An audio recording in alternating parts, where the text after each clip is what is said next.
planning appeal by An Post has cited the deterioration in the security environment on Dublin's O'Connell Street as one of the factors behind its underperforming witness history exhibition at the GPO. A planning consultant for An Post said the crime in O'Connell Street has been a particular focus of concern.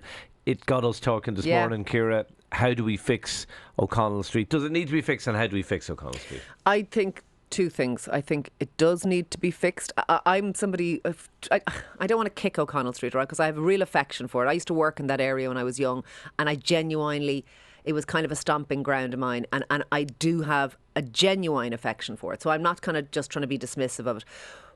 But I don't go onto O'Connell Street very often, and when I do, it makes me nervous. I feel nervous. I see people falling around the place on drugs. I sense a different atmosphere there to other parts of the city, and I don't like it. And I've thought about this, and I don't think we have the stomach for it.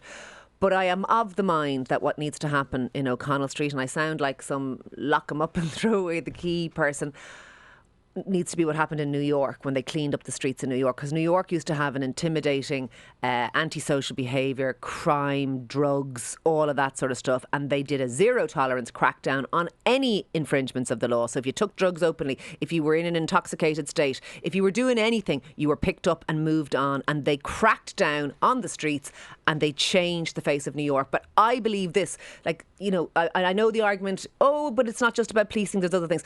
If you sort out the security environment, the destination will come. It will come as a destination. But while it is the way it is, people won't go to it. I went to the gate recently, Shane, at night, and I was walking around O'Connell Street at night, and I didn't like it one bit, and it puts me off. And I thought to myself, I won't be back here in a hurry, and that's a problem. I'd go some of the way which on this. I'm on O'Connell Street a lot in day and night. I personally, I'm not. I don't really feel intimidated by it, but there are issues there, and there's definitely an issue with drug usage.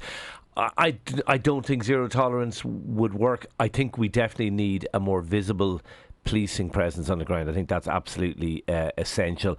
I think a lot of it's to do with bad planning and non-enforcement of planning. Like, there's derelict sites on O'Connell Street. Like, how can we have still derelict sites there for years? Who's going to invest in them, though, the way it is at the moment? But people will definitely invest. I mean, look what happened with Cleary's. I hope it stays fine for them. Yeah, I'm sure it will do very well, and the people behind it know what they're doing. But I mean, across the road from that, I think it's the old Carlton Cinema site. That's been lying derelict for years. I mean, that's a crazy situation. And where you have dereliction, where you have broken windows, you will have problems. I think litter is a problem, not so much on O'Connell Street, but definitely in the surrounding areas. I look at Parnell Street or Parnell Square. Parnell Square is a gem that in any other European country it could be. Yes. It is like the buildings on it are extraordinary. Like, it is beautiful, but it's been allowed run down. It hasn't been invested in. There was a plan. It hasn't worked out. That has to be the focus. Can I just say one thing? It's interesting because I know you're on it much more than me, and you're saying, I don't think it's quite as bad as you think it is. That's part of it. It's the people like me, the occasional visitors. There's a perception. There's definitely a perception. The occasional visitors stay away because they have that perception. You don't have passive if you're used to then. it, we need to have like a police van on it 24/7. The Garda station it should be the new Garda station should be a 24-hour station.